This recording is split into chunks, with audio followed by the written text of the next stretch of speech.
Tolan, the book that is currently on display on your screen right now, The Adventure of Jonathan Gullible, a free market edition. It is a great privilege to have the author of this book with us right now, even though the current time in his location is very early in the morning. Thank you, Professor, for being here. We really appreciate that. So, I would not mind if Professor has anything he wants to say to us before we go into the review proper. If I drop my questions and we can talk about it.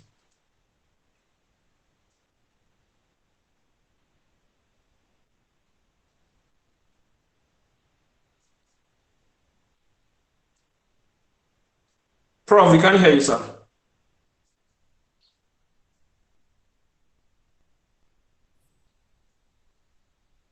We cannot hear you, Prof.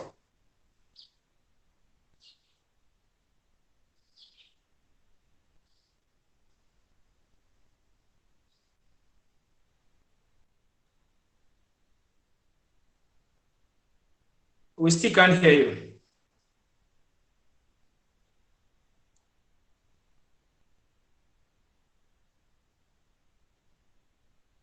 No. You are not muted. You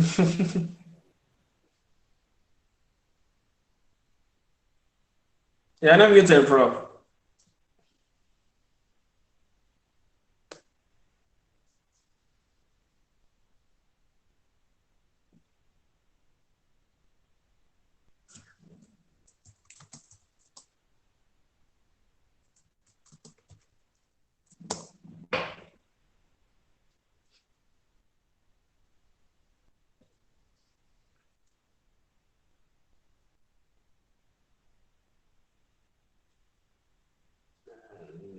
Is it still online?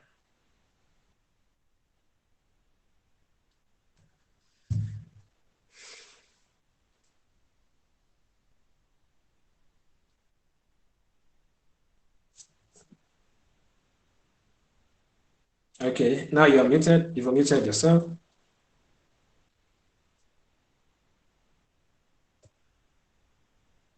We still can't hear you. At least I, for one, can't hear.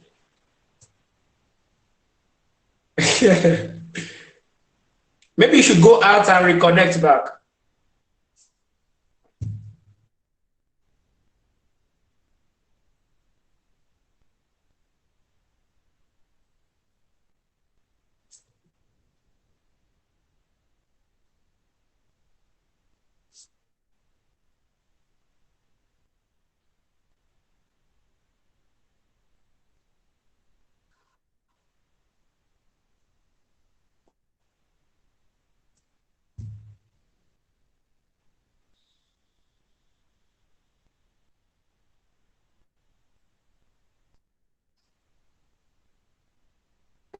Okay.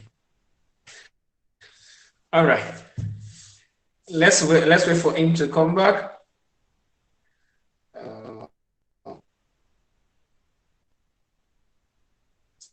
And let's do well to contact our friends that the meeting is on. Okay. Hello, can you hear me now?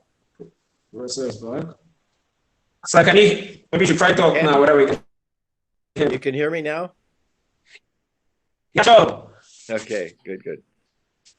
Well, I see I'm very pleased to see the faces of your members here. I see Dimula.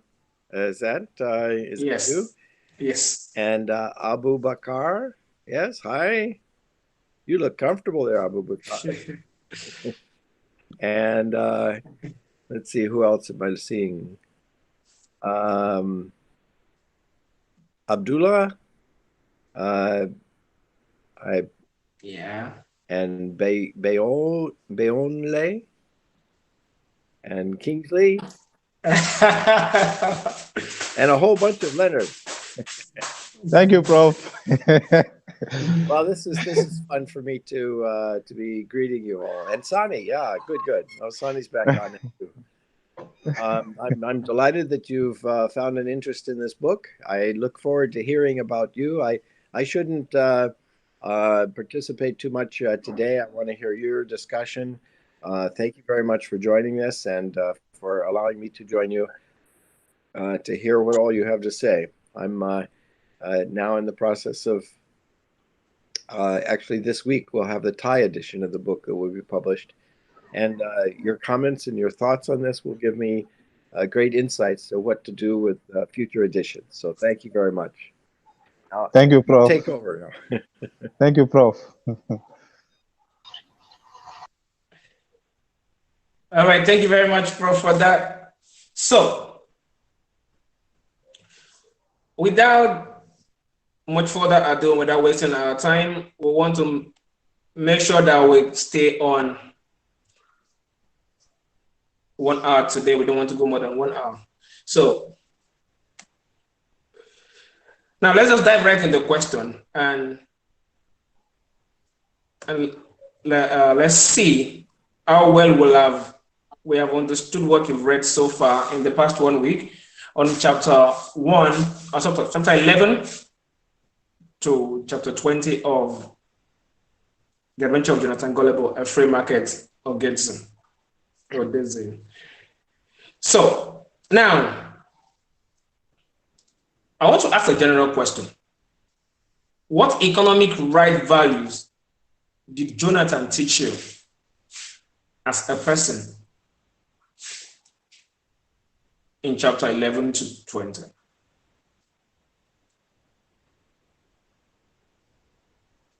This is an open question to everyone right now. So, who takes the bite first?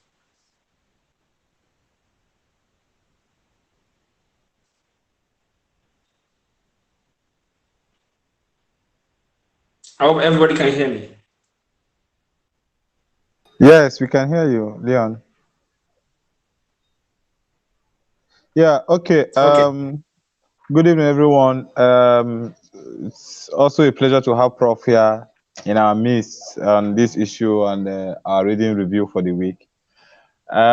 Basically, having read this book over a couple of years and now starting over to read it again, for me, it's the more I read the book, the more the reality of the free market economy stares at me. From chapter 11 to chapter 20, the the lessons from Jonathan is somebody who kind of opening another opportunity for us to see how individual liberty can actually operate in a society, and now how that can help economic growth to develop. Because you looked at some issues that Jonathan gave concern, and those issues that actually affected how people and economic policies were made in some of the cities. Is an exemplary opinion or an exemplary issue that we're facing today in the world, and specifically Africa. We see a lot of issues, law, policies that prevent operation of individual rights. So to me, the entire lessons point towards liberalizing the economy and opening the space for individuals to have rights for economic freedom and the right to choose and make choices.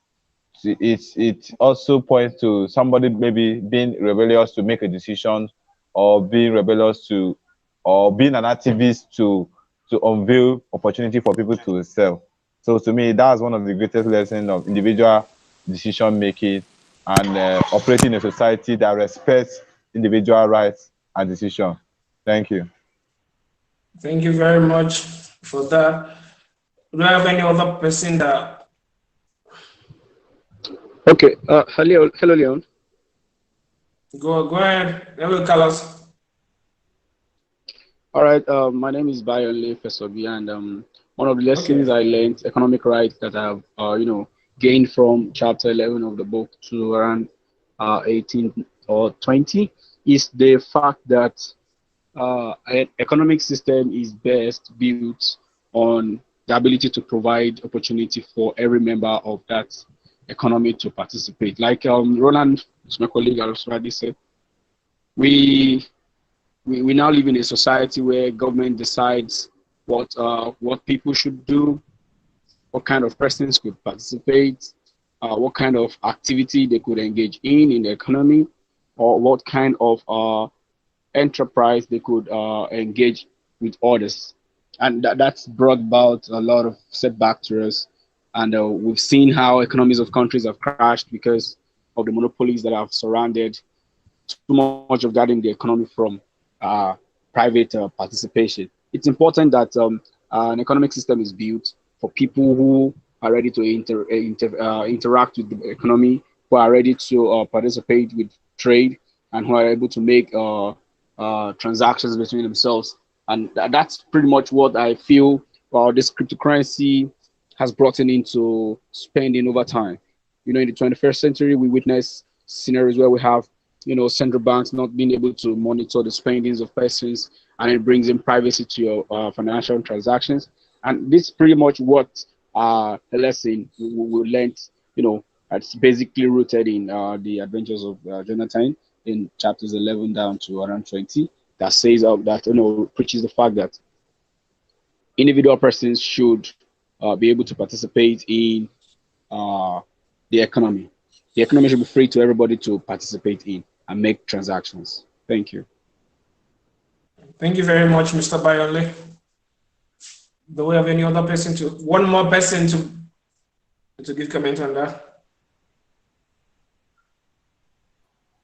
Okay. Good afternoon, everyone. My name is Sunny Johnson, and I really enjoyed reading the adventures of Jonathan Gullible. I think one of the things I've been able to take home is I see one of the major restriction we have in this world as a whole is when government have too much power, they intend to overuse that power on the individual masses, and it has really affected development of most country in Africa. So when government have less power, it gives rooms for economic prosperities and it gives room for development. Unlike when an individual have the right to do whatever that give him passion, it's easy for us to achieve equal gain among ourselves. But when government is the one to decide how we live our life, what we need to do, it affects our economic gain in the society. So that's the little I can just chip in before we go move ahead. Thank you. Thank you very much for your comments. Now, going to my question 2. Given the previous chapters, the lessons that we're going from chapter 1 to 10 and from 11 to 20 now, what is your opinion about the adventure of Jonathan Gullible?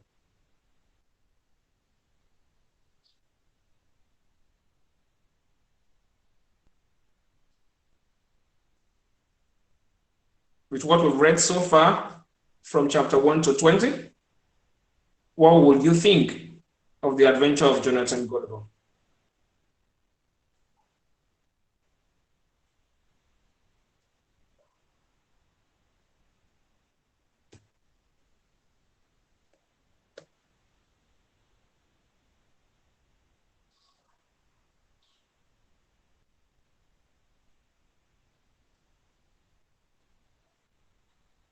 Anyone coming up?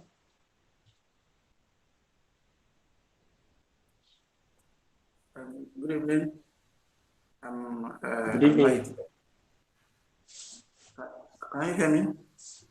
Yeah, sure, go ahead. Okay.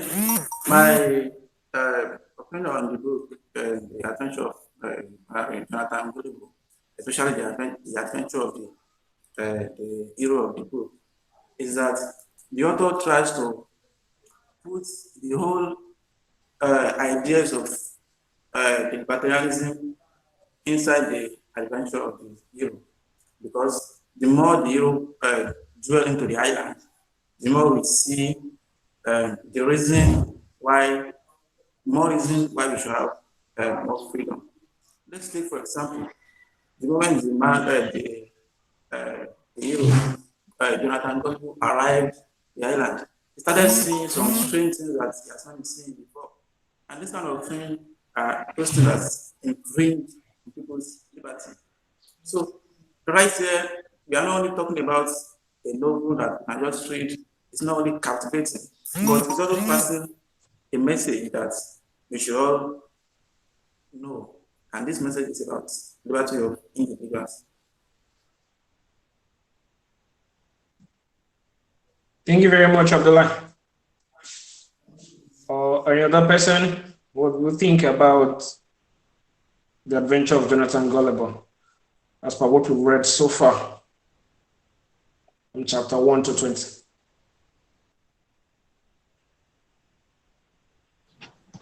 Yeah, Leon. Another lessons for me is that the author, Prof, really played a very interesting part in making the story very easy to understand. Because in this scenario where we happen to preach about individual liberty and freedom, people are always querying liberty. When people are given liberty, they tend to misuse it. But nobody talks about when excess powers are given to political leaders, when excess powers are given to the chiefs, when excess powers are given to the leaders that are leading, what happens to them? So there is a misconception about liberty and individual rights. So for me, the chapter 1 to chapter 20 is still trying to unveil a lot of ripple effects, a lot of bottleneck policies, a lot of bottleneck society where individuals are not allowed to exercise individual rights. Individuals are not allowed to make in their individual decisions, such as high tax to discourage investment, such as some incentive to make others better off and other worse off. So they also played a very key role in trying to use scenarios where Jonathan happens to unveil some of these things and make inquiries, and then he was able to ask questions. So to me, I believe that the story of Jonathan Gullible should not even just be a discussion we should have here. It should be something we can also progress to the younger people, the younger generation, because we are a generation that is ahead today. There are a generation that is coming after us. So for us to cover up that gap between individual, allowing people to understand the alignment between society and the people. There is a point where you need to understand when people have to make decisions based on the people's wants or the people's needs. So you can't make a policy where you're making somebody else better off and the other person worse off. There is a place for probity of law. There's a place for equality of law. There's also a place for equity of law. Now, you cannot use one aspect of the law to make decision to favor the other various species of the society. There is a need to look at individual rights. Whatever decision they are making must respect individual rights and liberty and freedom. So whatever decisions, whatever laws, whatever policies they are making from the political space, from the traditional space, must respect that individual rights are key for any functioning society. When people don't feel that they need to exercise their rights, they begin to tend to be rebellious. They begin to tend to take decisions, against their personal development. So there's a need for us to actually look at these things. So for that aspect of the reading, from that chapter 1 to chapter 20, you can see a lot of issues, a lot of discrepancies between the government.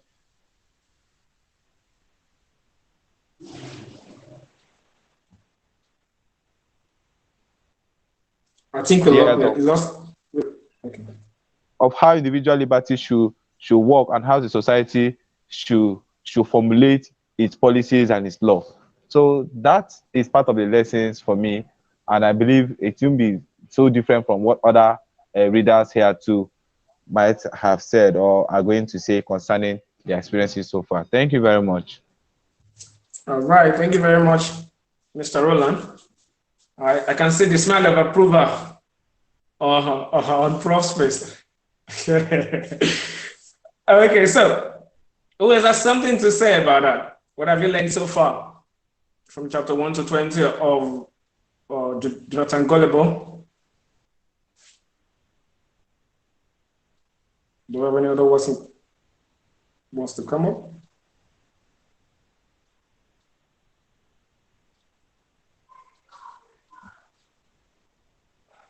Okay.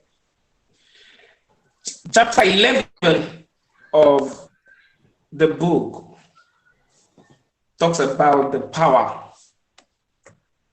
power sale. What, in your own opinion, will you classify as power of money as depicted in chapter 11?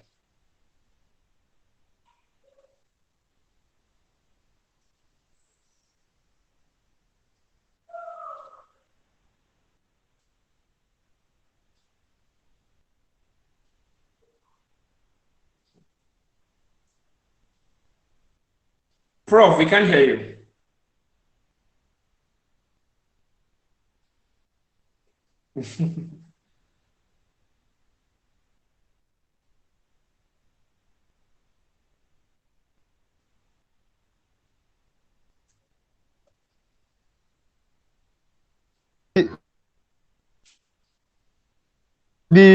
I try not to be the only one speaking, so that I will give chances for others to speak. This whole lesson is for us to see how as individuals how we're able to digest this book and what our understanding as libertarian. Because one of the ideas of this program is to see how we as individuals, as individual libertarians, could capture the ideas of this book and be able to explain, to have a discussion beyond this forum. So when a question comes up like this, it's like it draws me closer to what he's saying about the book and putting it right the side of having to promote individual liberty and freedom. Now, the power of money, like you have actually said earlier, it's for you to make your choices. When I have a money, if I say I have a $20, you have a $50, you know that we are all operating on different level of power and authority. Because when you have a $20 in your pocket, your decision is different from a person that has about $50 in his pocket. We can't make the same economic decision. A $20 man will make a decision equivalent to a $20 decision. A $50 man will make a decision equivalent to $50. It is now your choice to decide whether you want to spend all your $50 in buying cheese, or you want to spend all your $50.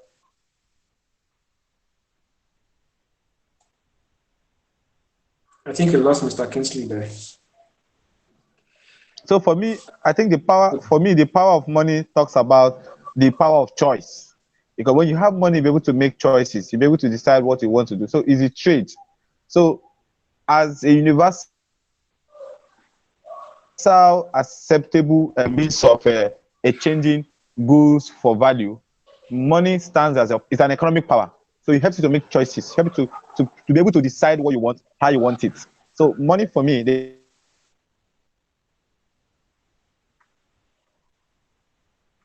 of goods and services, or even trade across boundaries. So that is how I capture this. All right, thank you very much for that, Mr. Roland. Prof put something in the chat box. It said, does money influence power in your country? Yes, Prof. Money influences power in our country. Money is a global force.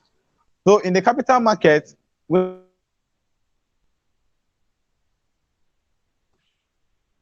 I think we are losing Mr. Roland in there. Mr. Sonny, you are a financial excuse me. Sorry, Leon.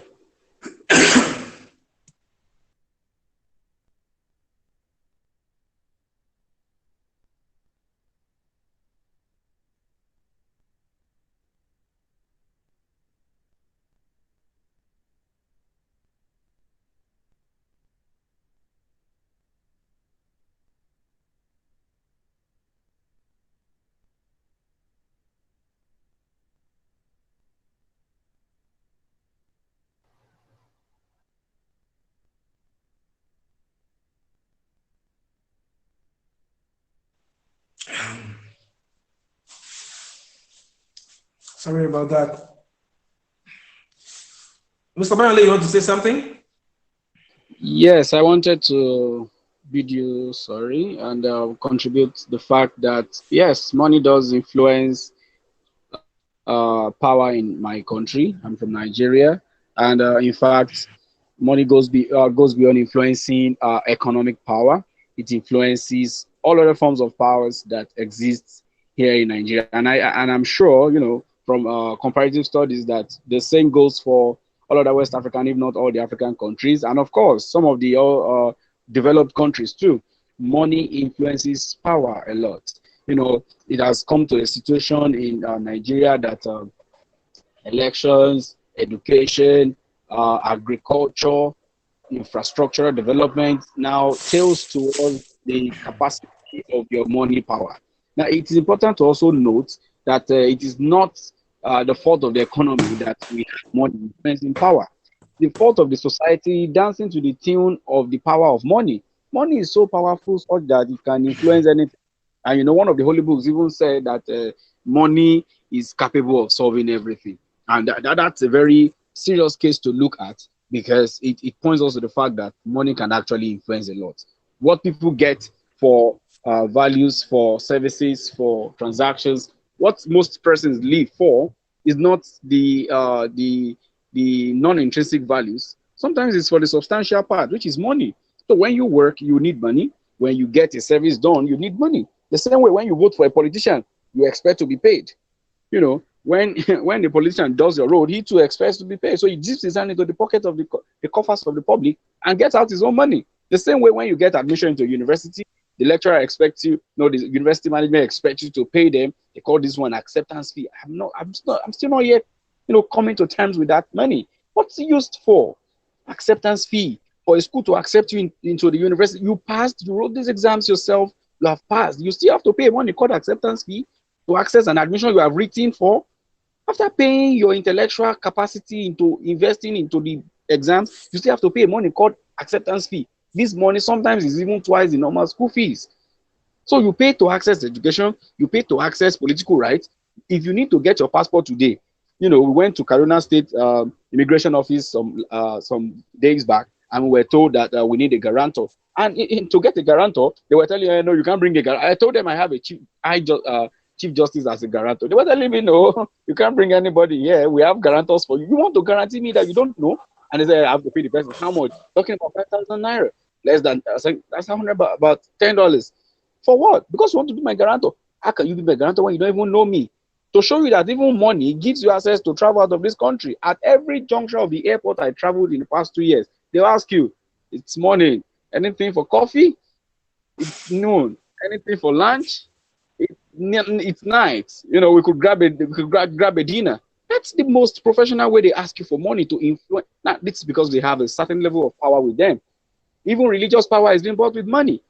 Recently, we just learned of a total package in Nigeria. It's a kind of power that ladies seek to influence men, and they get it with money. 350,000 naira, 450,000 naira to access spiritual powers, to influence men. So money influences power.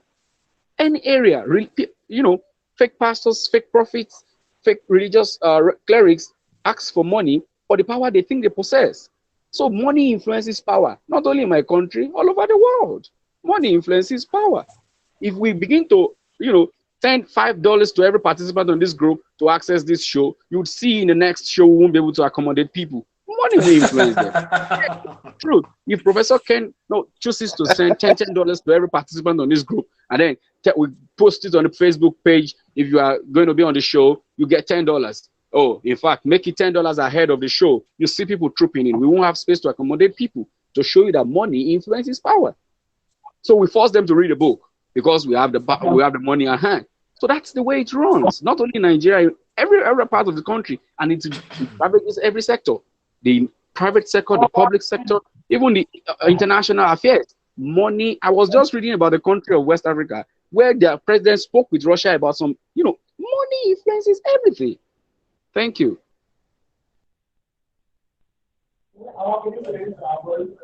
Thank you very much, Mr. Professor B. That's a fully packed one. I can see the smile on Prof's face. Prof, should we go $10 for every participant of the show and let's see what happens on the next show? Now you see, you also want to exploit the power of money to influence Prof's decision. And invariably, of course, trust me, Leon, if Prof should be tempted to agree to it, you will be shocked. This show will not contain people. Yeah. We'll be running like 5 sessions on this show. But we'll have to stop at the point to admit people. This platform will not accommodate us. Yeah, you're right about that. So now leads me to my next question. With what Mr. Bayonle just mentioned, it is very sure that we can't keep money away from politics as of now. So when you read from chapter 11 to 20,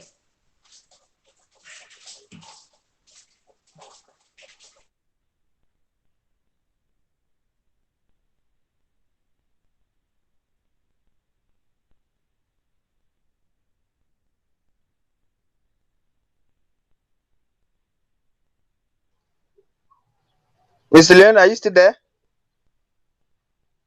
Hello, Mr. Leon? We seem to have lost leader there. I think he wanted to do something, camera or something.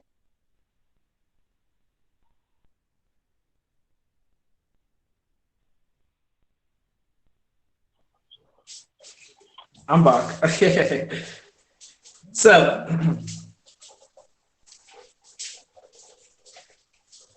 we've read all through from chapter 1 to chapter 20.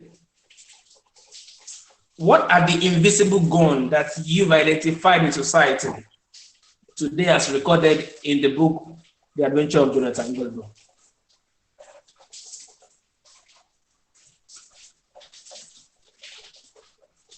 What invisible goal have you identified in our society today in relative to what is depicted in the book, The Adventure of Jonathan Gullible?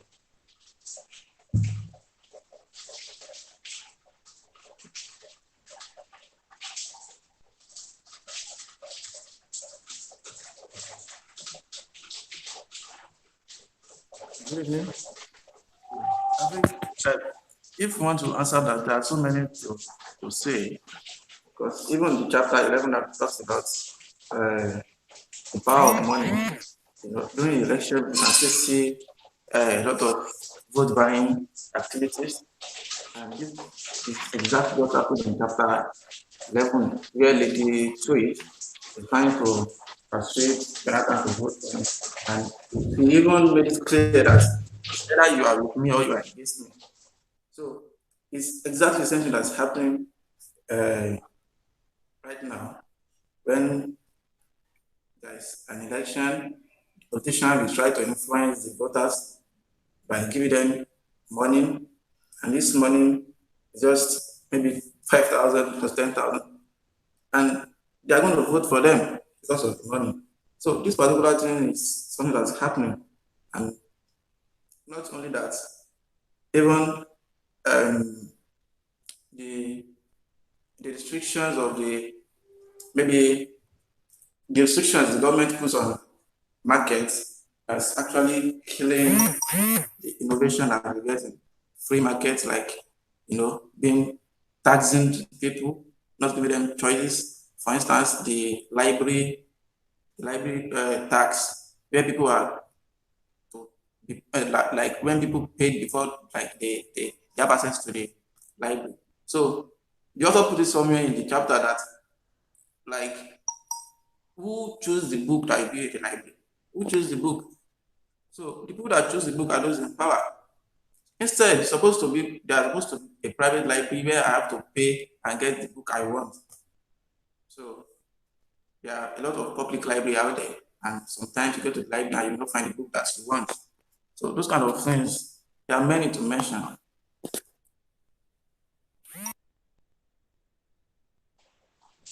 Thank you, Mr. Abdullah. Do you have another person who wants to talk about the smoking or the invisible gun that has been identified in our environments or in our society today?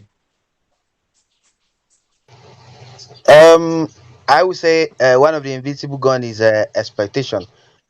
When we feel that we have a good representative, people who represent us in the socialist system of government, and they in turn exploit us through tax, and in turn use that same money to bribe us to vote for them for a second time, is one of the things that I see as one of the invisible gun.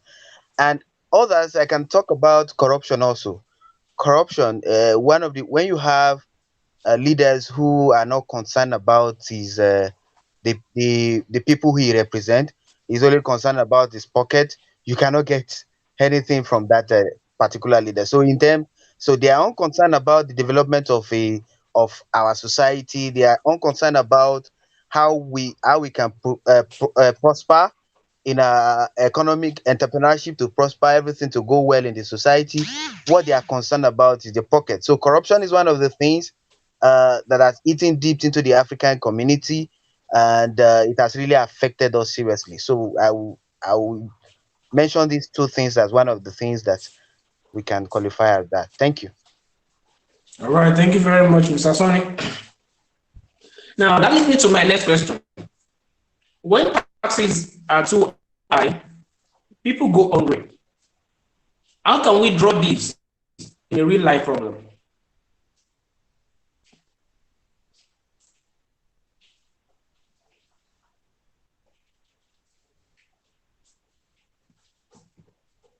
How do we draw this to a real life problem? We are from different countries, yeah? So we can use our country of residence as a yardstick, as a case study in this case. Mr. Fesobi, I see you unmuted yourself. I wanted to ask of the question again. Okay, the question is, when taxes are too high, it is obvious that people go hungry. So how can we draw these into a real life situation or a real life problem that we're currently facing in our different countries?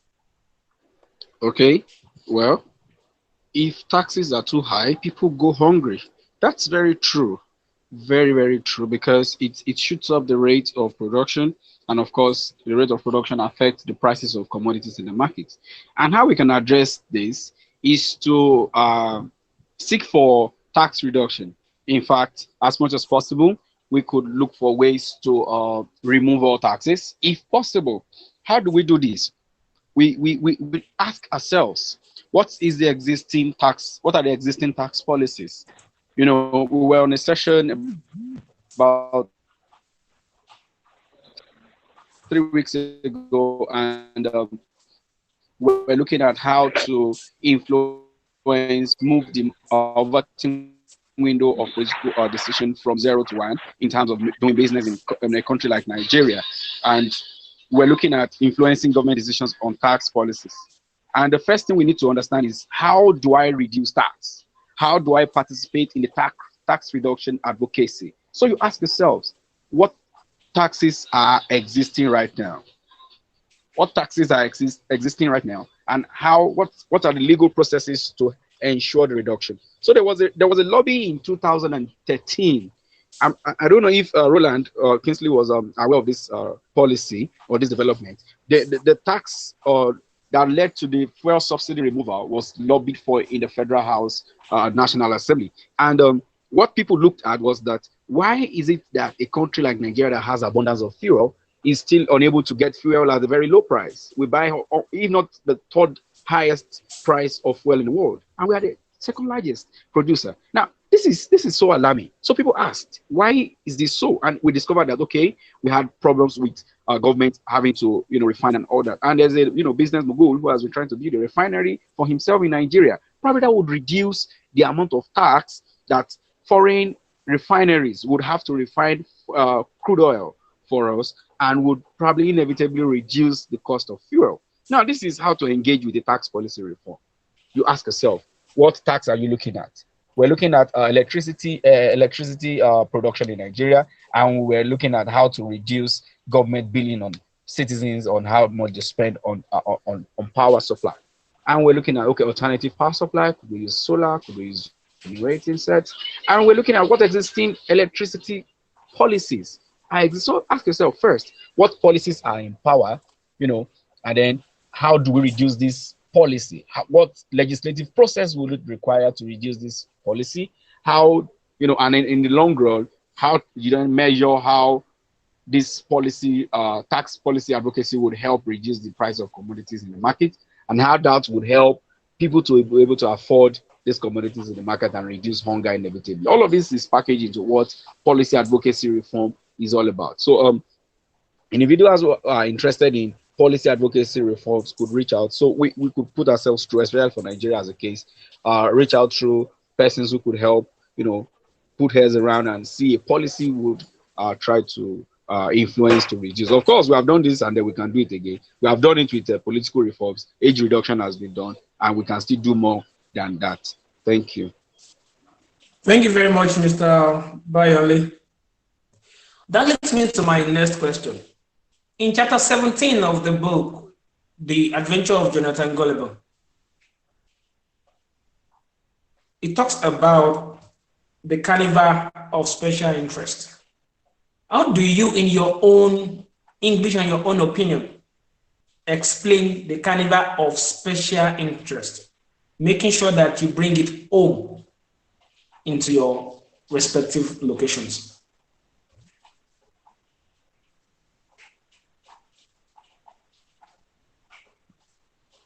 Do we all get the question?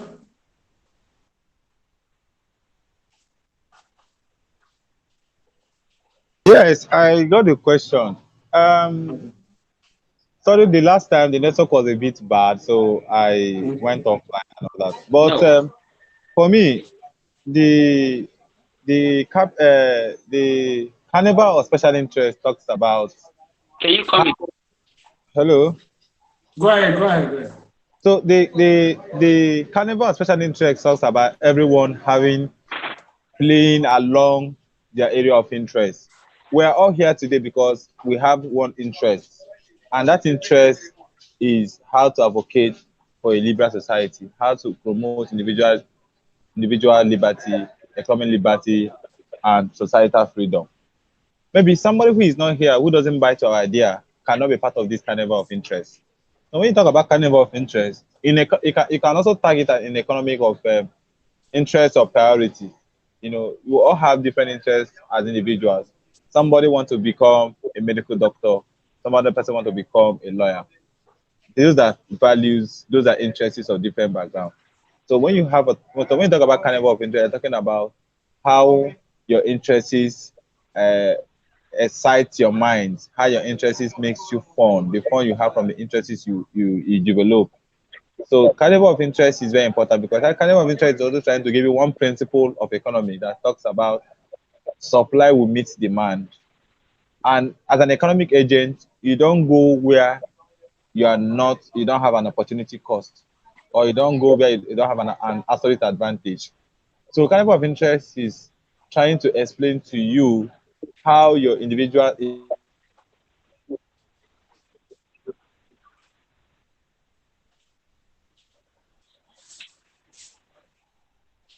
So when you have a different I carnival of think we interest, lost Mr. Sonny again. Mr. hello, hello. Okay, go ahead. So the carnival of interest in a way, let me close by saying that it helps you to formulate your individual choices and your rights, because you can't express your rights where you don't have interest. You can't express your interest where you don't have a choice. So these are part of what my understanding, falls on the carnival of interest. Thank you very much. Thank you very much, Mr. Roland, for that. Um, do we have any other person who wants to make mention of on the carnival of interest?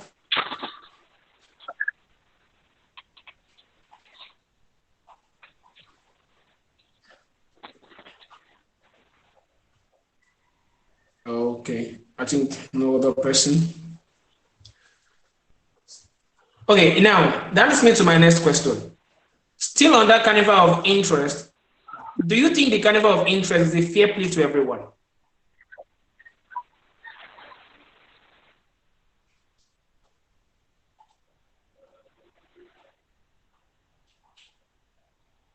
Do you think it's a fair play to everyone, the carnival of interest?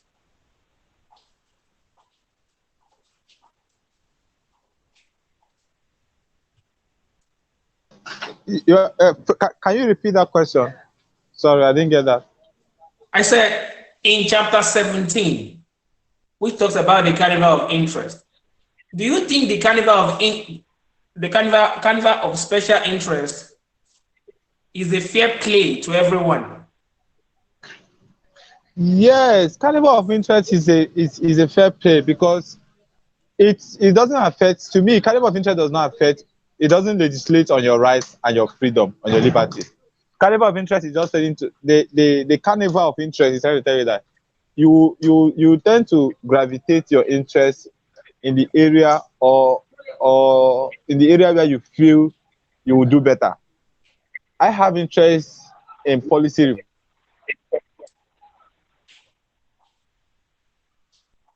Those are the area I want to put my interest.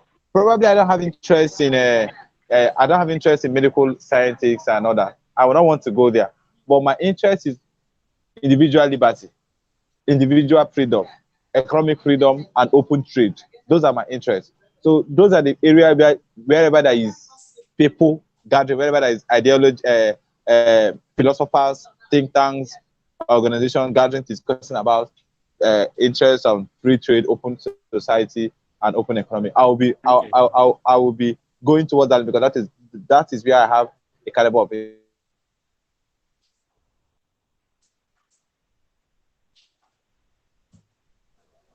Okay. Again, hello, Go Leon.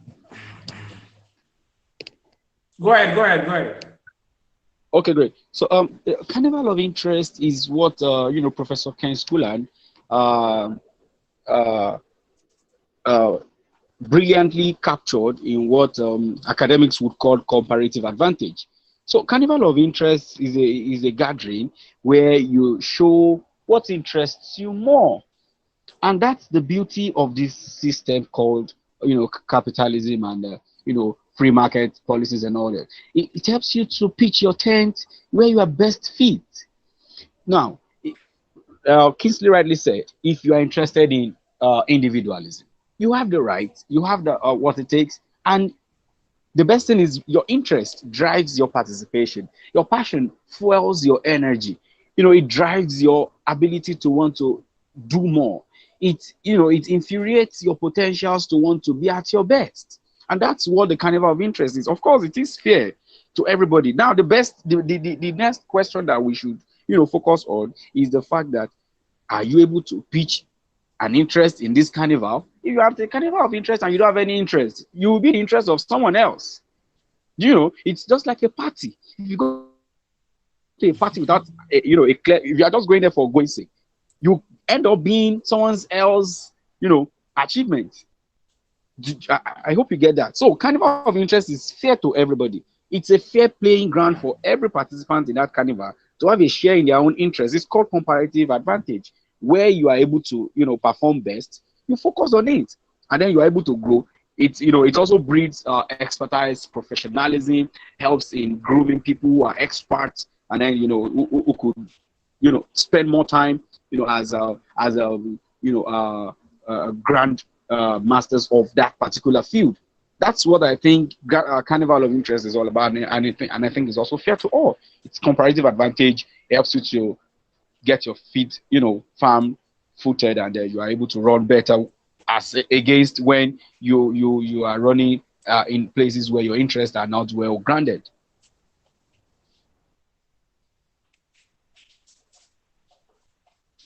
Thank you very much, Mr. Fesobi. That was a big one. Okay. In chapter 14, the laws appropriate death penalty for outlawed barber if they don't have a license. I think we all remember that now. Do you think the law was too much for the people?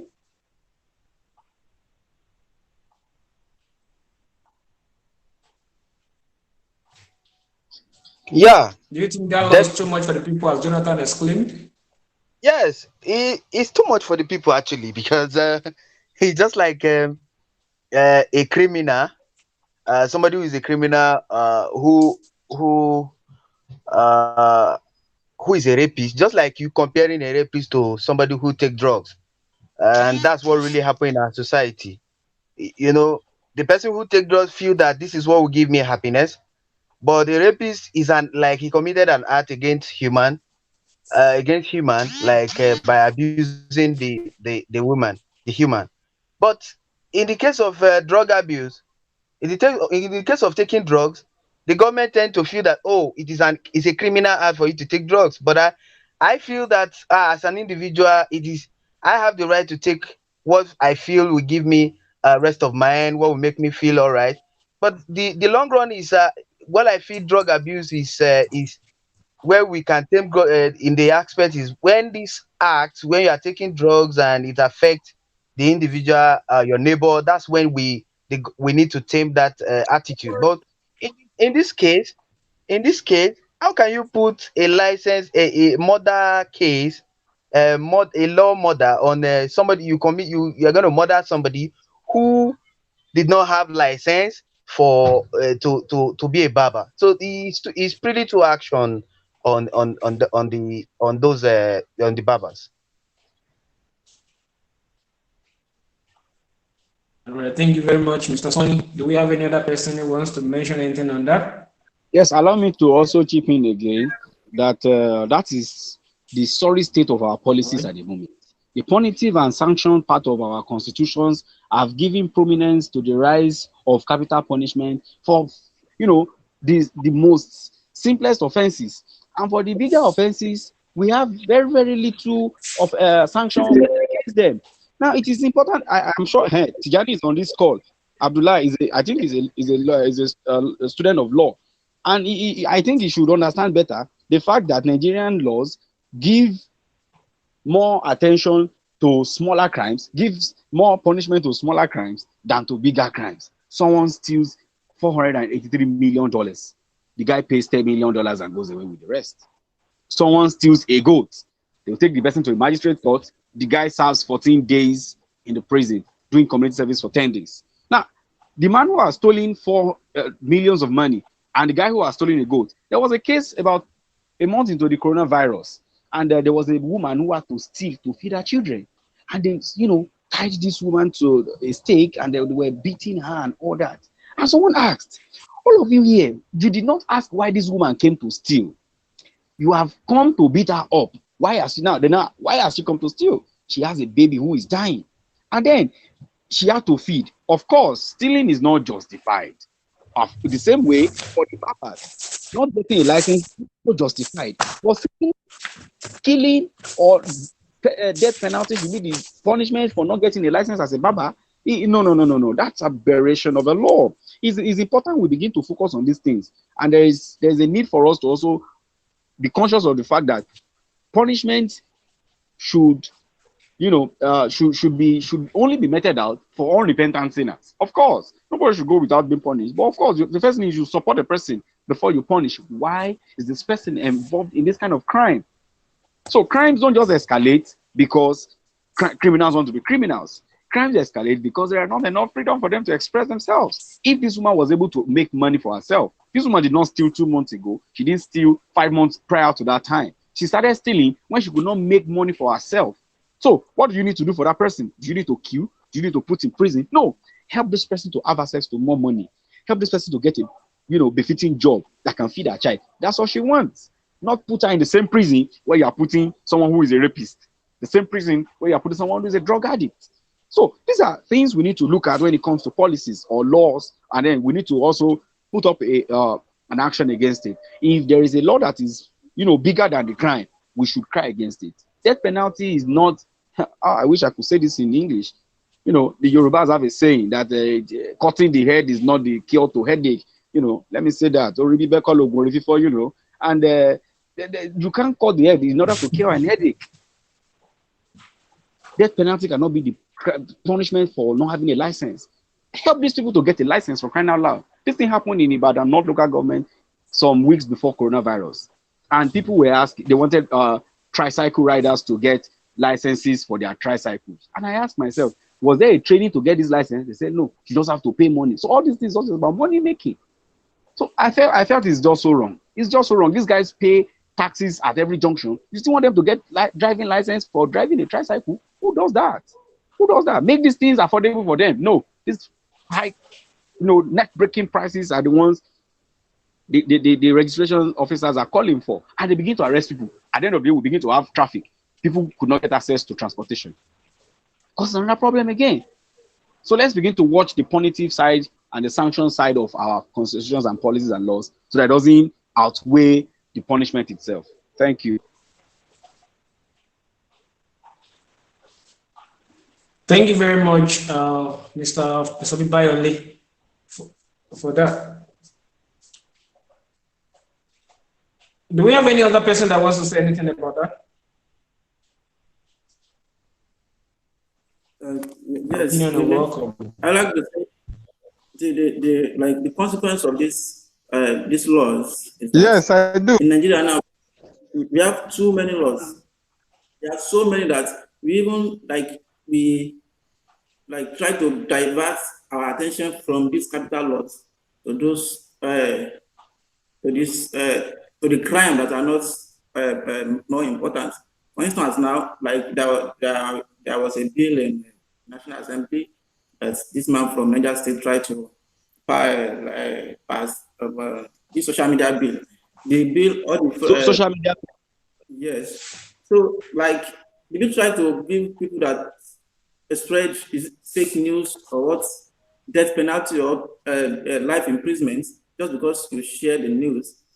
Even though sharing the fake news is bad, but giving life imprisonment is too harsh on such a person. And why trying to pass another law on hate speech? Now we have some laws that already talked about insulting.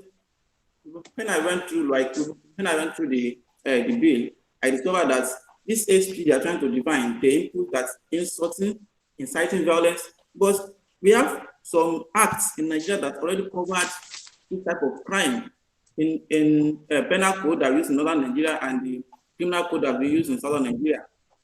Even the Freedom of Information Act bill has covered that part. You should not give false information. Yes. So what's the need for that bill? Continue. Another bill. So what this thing causes is that we are having more law, but we are lacking in enforcement. So I think giving license, death penalty for outlawed barbers or some other things, just ridiculous. Seriously. If I have to add something to this discussion, thank you very much, Mr.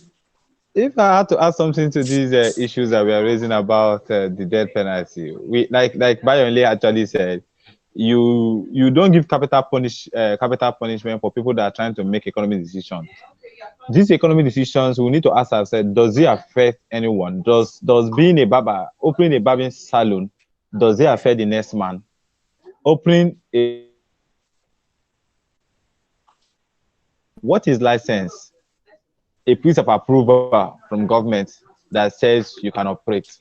So when you're not insisting on death penalty for people who doesn't, it just means that you're trying to law yourself over them.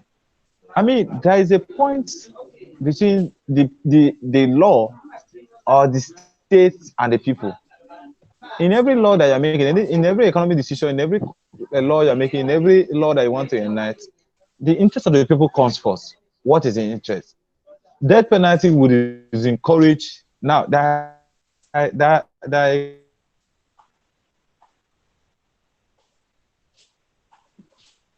think we are losing Mr. Roland already. economic reactions or economic feedback from prostitutes, because their penalties are going to disencourage get a license. It's going to encourage incentives in investing in barbing.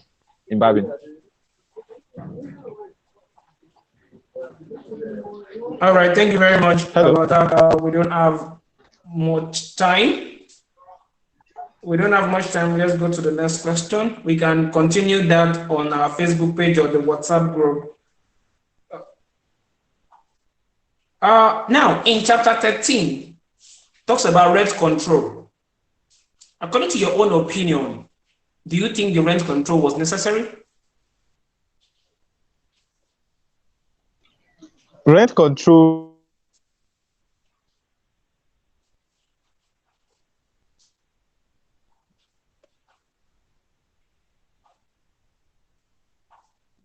Go ahead. We lost him to the network again. I think we lost him. Star. Okay, Mr. Musabi, you want to come up?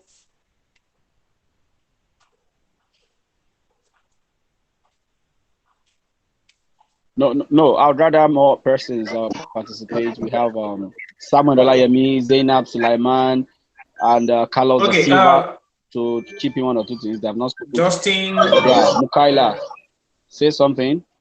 You have the book and you heard the question. You could probably chip in one or two things too.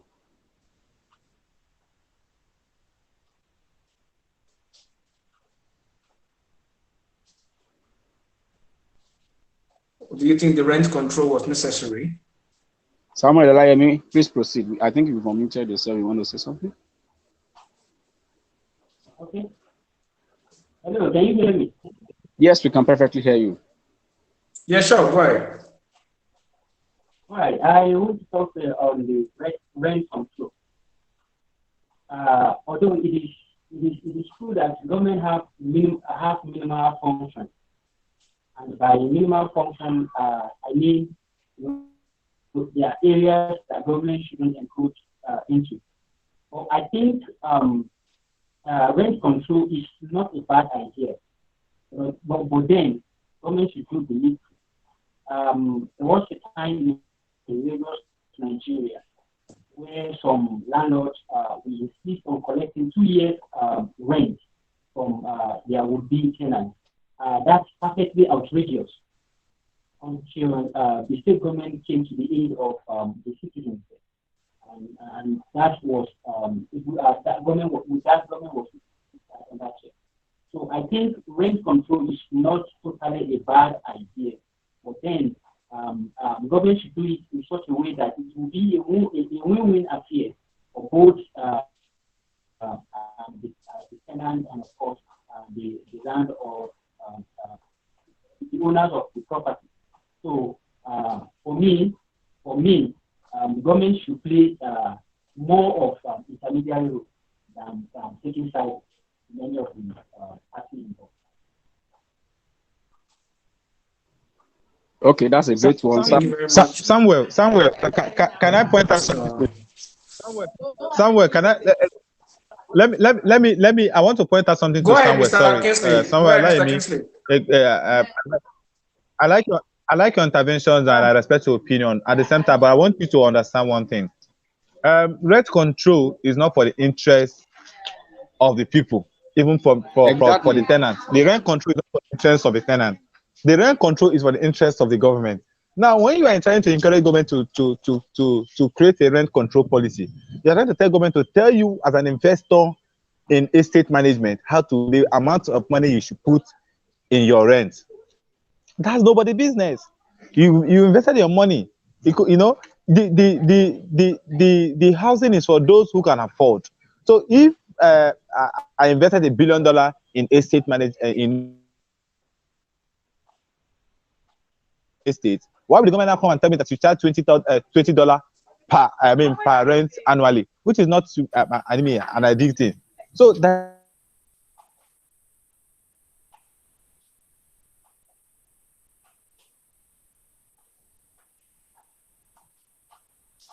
I think we lost Mr. Roland again. Yes, and it's unfortunate. You know, this rent control thing does not help us to manage problems It does not actually help landlords to make money. It does not also help the citizens to also get access to affordable accommodation. So on both sides, nobody gains, everybody loses, and that's why Roland was actually saying that this rent control, the intention should be measured. Earlier in the coronavirus outbreak, some governments, I think governments around the eastern part of Africa, Kenya or so, brought out, what looks like a rent control that they brought out the law for landlords not to receive rent from. Did you hear about the law? They stopped landlord from taking rent for about 3 to 6 months from their tenants because of the outbreak, because people could not make money. Now, this is a people-centered law. This rent control, as projected in the book, was not a people-centered law. Any law that does not permit every individual to benefit from their legally acquired transaction in the economy or in the market system should not be encouraged. Everybody who has money should be allowed to trade. So rent control is not the intent, and the intention of the government for enforcing that rent control is to enrich themselves and to impoverish the people, and plunge them. You will discover that at the end of the day, nobody comes to get the houses, both the landlords, but everybody loses. But government, they don't care usually as they are. That's the nature. They don't care if the landlords are losing, if your real estate managers are losing. They prefer to shut down the whole of about 10,000 acres of lands in the Shehu Shagari estate. They don't care whoever comes to get it in the next 50 years. If nobody comes to get it, they don't care. Johnson must be aware of these estates around between the boundary of Kogi and where is this place? Enugu, this Shagari estate. Hundreds of blocks wasting away. Government buildings that were not completed, but because there was a policy around it called rent control, now the buildings are wasting and people are still homeless. Now there's this fun fact about rent control and the accommodation issue. It was polled around 2016 that if US should give out all their available spaces to people, there will be enough space to house homeless people in the world, and they still have 60% of that spaces left. If they should give out all the empty spaces, all the unaccommodated spaces in US alone, out to homeless people in the world, US would still have about 60% of that accommodation packages or spaces left open unaccommodated. To show you that we're just, this rent control thing is not helpful. It doesn't help the government. It doesn't help the investors. It doesn't help even the people. So any law that is not people-centered should not be encouraged to thrive in the market system. Thank you. Thank you very much. And this takes me to my last question for today. And it's going to chapter 20 of the book. In chapter 20, it talks about closing issue on political cafeteria. Do you think there will be food equity when the lords were trying to bring out food equity laws around?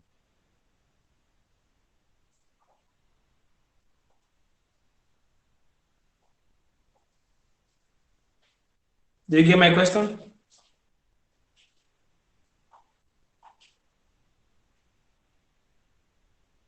Can you come again? Can you come again?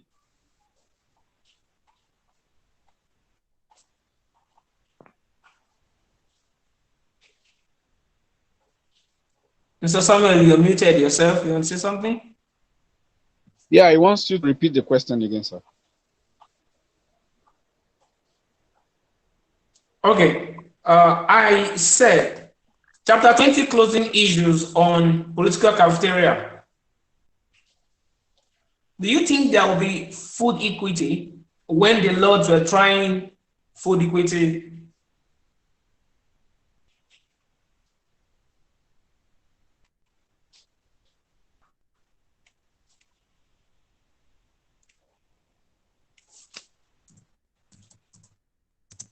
Or let me rephrase the question. How do you understand the food equity saga that happens in chapter 20 by the Lord? And how can you bring it to our day-to-day activities?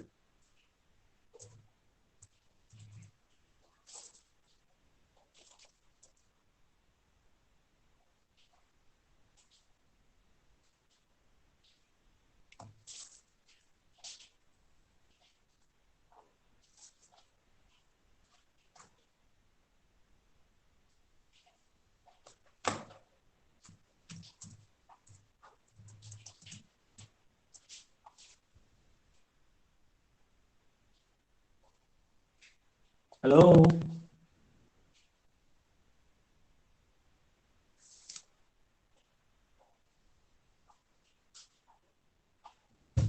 Do we hear me or do we not understand the question?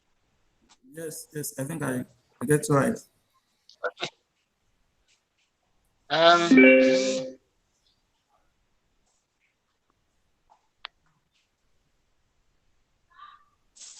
Hello. Hello, go ahead. Go ahead. Hello, Leon. Hello, Uh, Leon. Yeah, yes, yes, Hello, Leon. I can hear you. We have. Can Mr. you just Son, I can hear you. type the question, please?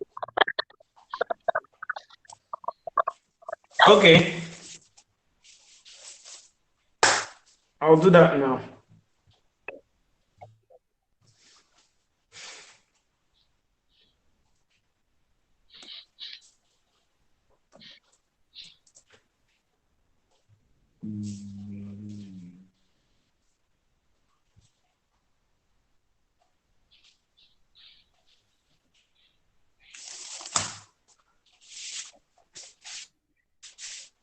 I just sent a All right. question, Mr. Why Coach. Leon is okay.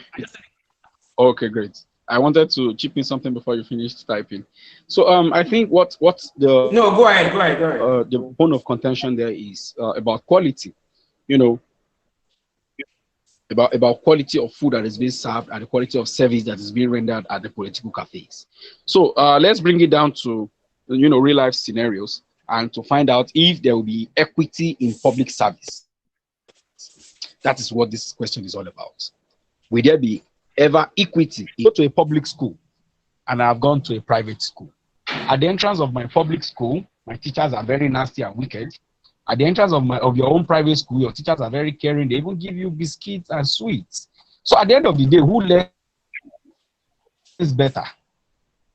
Equity at the place of public service is very, very important. That you are rendering a free public service is not a guarantee for you to abuse people, to give or to shortchange them or give them what's it called substandard products.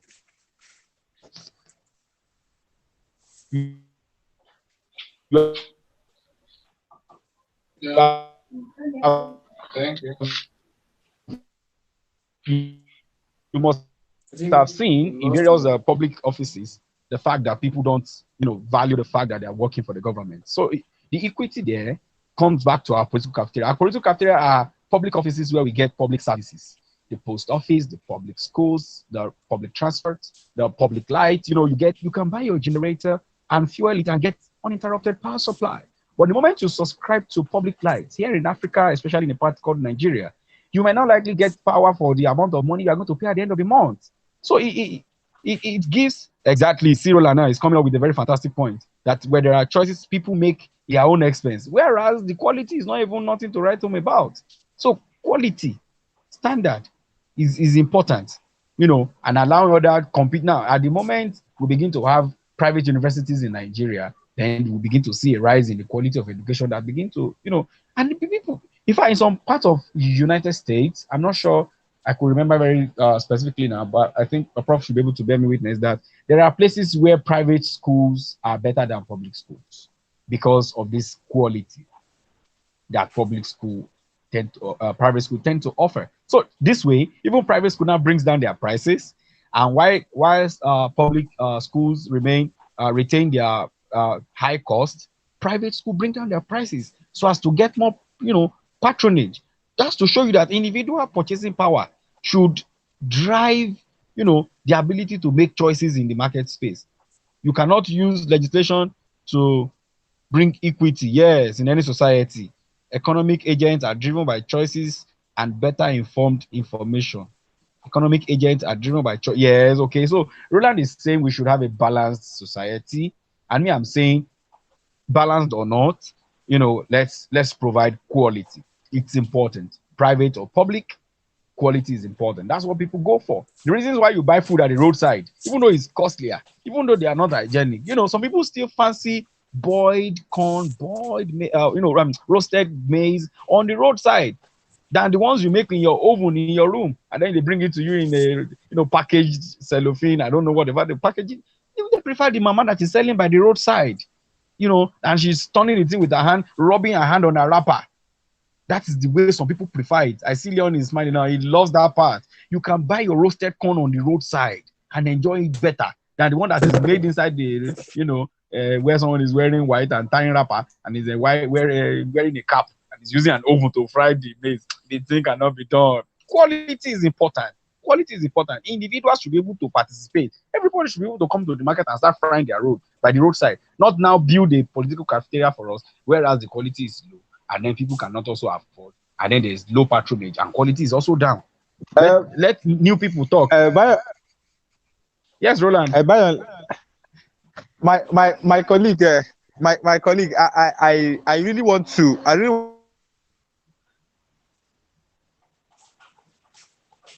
Each time Roland wants to talk, his village people will appear. I don't understand. Yeah, it's like his network is just behaving.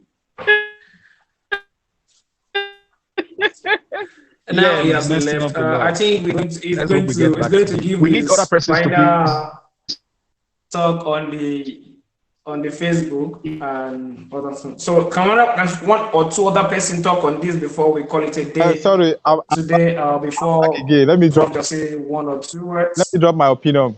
What I'm saying is that okay, you're back. If there are going to be choices, if there are going to be decisions, economic decisions, whether quality or no quality, the agent, the man who wants that goods or that services will have to make his economic decisions whether to buy there or not. Awaje, you have not spoken today. Color of the silver, we don't even know the color of. So political cafeteria that was created by the laws was never in the interest of the people. Like I said, you can't make laws to decide for people what to buy and what to eat. Economic agents are driven by choices, and choices are the ripple of what you want.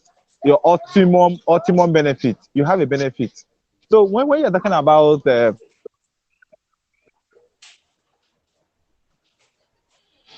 we decide the power of your money, decide what you buy. If there is a product that is selling for $20, there's a product that is selling for $30. Definitely they will have different qualities and different standards. I will not be the one to choose. So government doesn't need to come and make a law. Okay, there's a law that says, okay, you should buy from people that are selling $20 so that you can help them to grow. The interventionist system of economy can never help any economy to grow. That interventionist process of development can never help any market to function. Market is regulated by demand and supply. When you make demand, there will be a supply.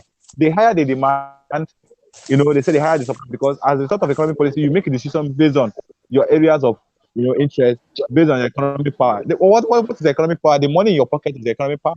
And we talked about the power of money. So you can't make a decision, you can't use a law, a policy to force people to make economic decision. They can never, you can't get them to their best. So that is what I see in that political food cafeteria. It's not an ideal way of positioning the society to function, because you cannot decide for people what they want and how they will do it.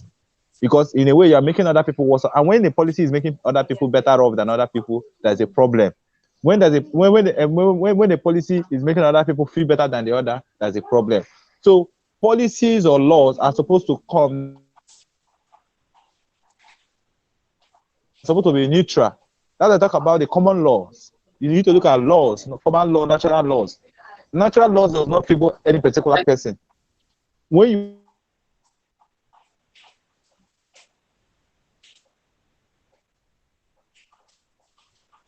Okay, I think we lost Mr. Roland again. Yes, again and again. Mr. Roland, will you be giving your other comment on the Facebook group or on the WhatsApp? Okay. Yeah. So this is how we come to the end of the show. Prof, do you have any? I'm very sure you have something to say, so that sorry, I go and we are already above our time. I just want to comment something before we go, please. I just want to comment on something before we go. Go ahead.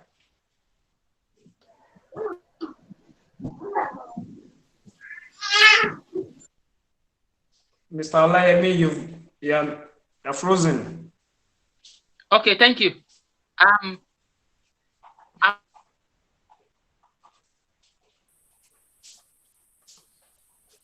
Okay. I think network is not on his side.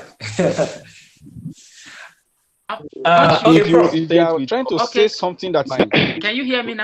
Let's hear from you. Can you hear me? Yes, yes, Samuel, we can hear you. Hello. Okay, go ahead now. I think we can hear you now.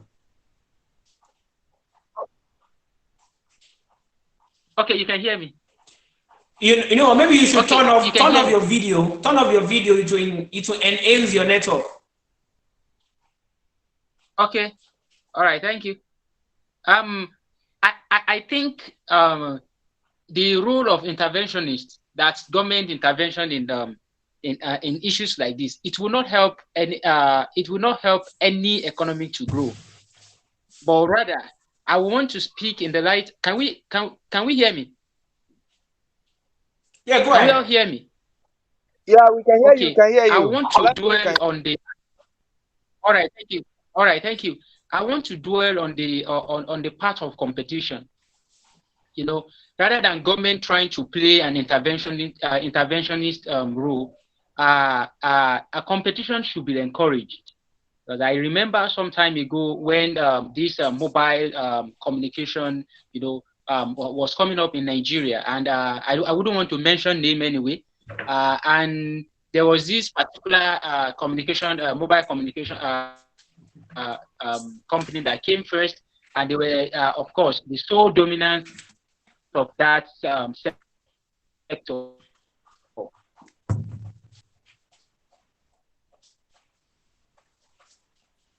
So no competition, and they came with exorbitant, prices for the SIM card, for the device,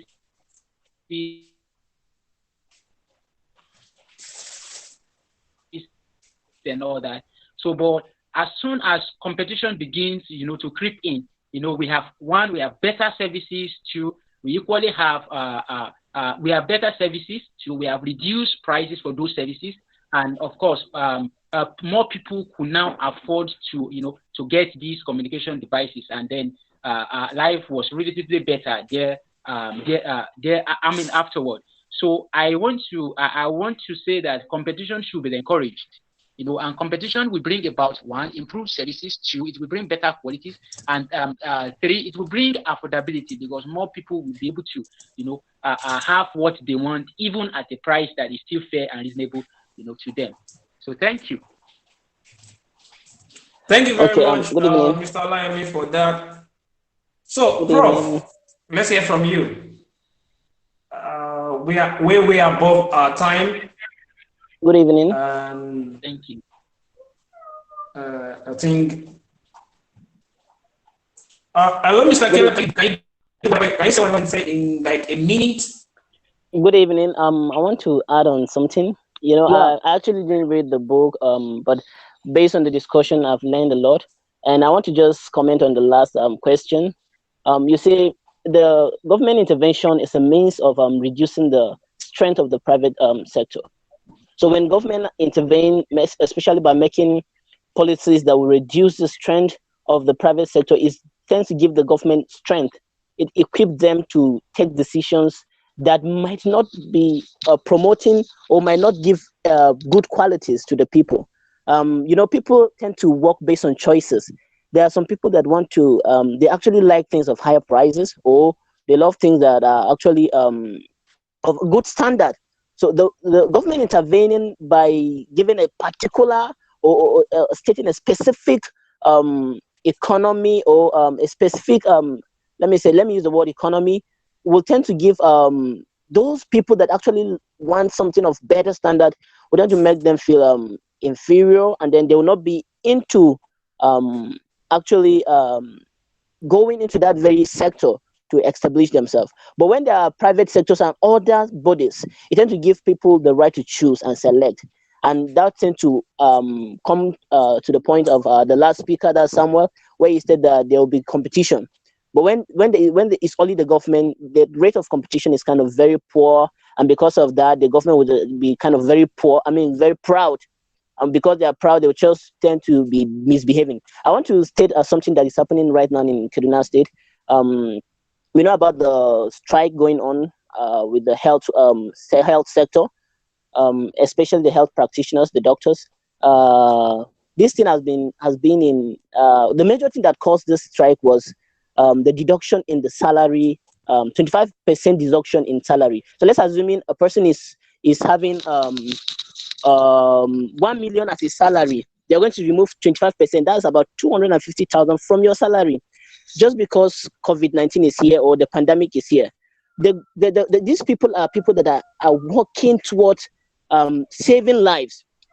Do you know the risks of going to the hospital, meeting people with diverse diseases, diverse cases, making yourself open to diverse diseases? But the government is not considering that. It's reducing 25% out of their salary. So because of that, these people tend to agree, and then they establish a policy that they are going to go on strike. And when they went on strike, the governor of the state actually said that he's going to stop paying them, like he's going to cut off the workers. He was going to employ new work. This is a strong pride. Had it been we have these people not working for the government, going to establish their own hospitals, this thing might not be happening. But because these people have agreed to work with the government, the public sector, now they are being maltreated. So I see this issue, this political cafeterian, I see it will not bring equity, but establishing diverse platforms, diverse bodies, privatization is actually a way out of this pride and arrogant and not good attitude. So thank you very much. That's a very nice one, Awaji, and I think it resonates with why. Thank you very much. We won't take university lecturers go other more comments.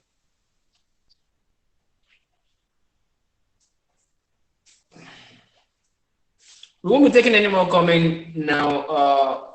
Prof, let's hear a recap from you.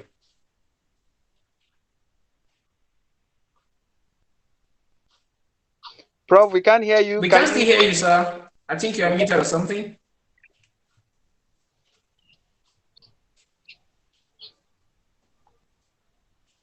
We can't still hear you.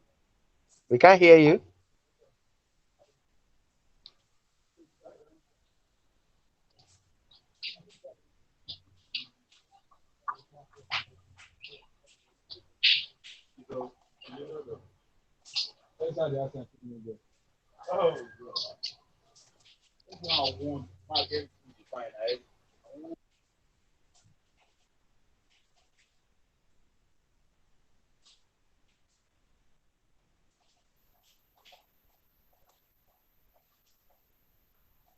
We cannot hear you, bro. I really wish we can hear your voice right now.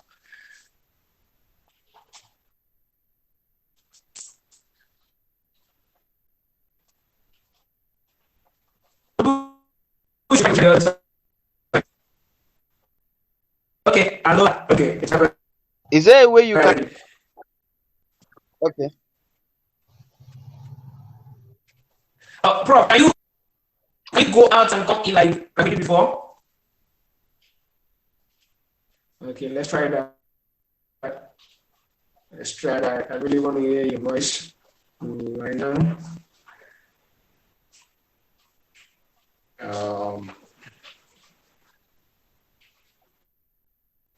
Before Prof comes back, thank you everyone for coming on today.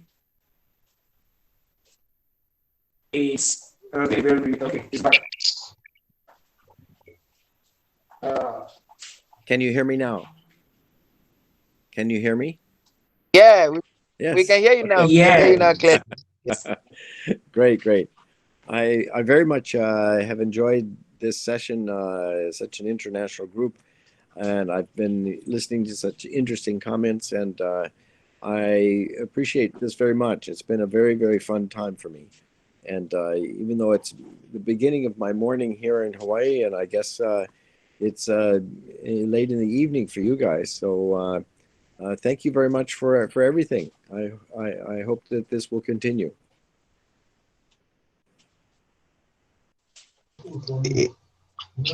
Yeah, very well, sir. Thank Very you very well, sir. much, Prof. So, ladies and gentlemen, this is the end of the show for today. And this is the Liberty Show, hosted by myself, Leon. And the Book Review Club is not just my initiative, it's come about of three individuals that is already on this call right now. I myself, Mr. Sonny Johnson, and Mr. Roland Kingsley. And we've been working hand in hand with Prof for some time to make things working fine. And we can see that we're growing in numbers by the day. The first review we were smaller, and now we're here. So thank you very much for joining, and please Great. follow us on YouTube. It's the Liberty Show with Leon on YouTube. We need more subscribers. I sent a message out on Facebook some days ago. We need more subscribers so that we can reach more audience and get more better content for audience. Also, we need patrons, we need donors to make this show to be more and more out there to reach more people. We need to get some equipment, to get some gadgets. We can't get that one just by ourselves. We have to go through sponsors and donors. So please, if you know someone who knows someone that can connect us to someone who can be a patron, donor. I think Prof is already a patron of this show already. He's my adopted daddy. I'm adopting him. So until next week, when we'll bring again another edition of the Liberty Show, which involves the reading of chapter 21 to 30 of the amazing book by the amazing professor, The Adventure of Jonathan Gullible, The Free Market Odyssey. Take care and be safe. Aloha. I'll see you next week. All right. Thank you, Mr. Leon. Thank you very much. We really have an interesting section. Thank you, Prof, for joining us. Roland, thank you. Mr. Bayan Lee, thank you very much. Thank you, guys.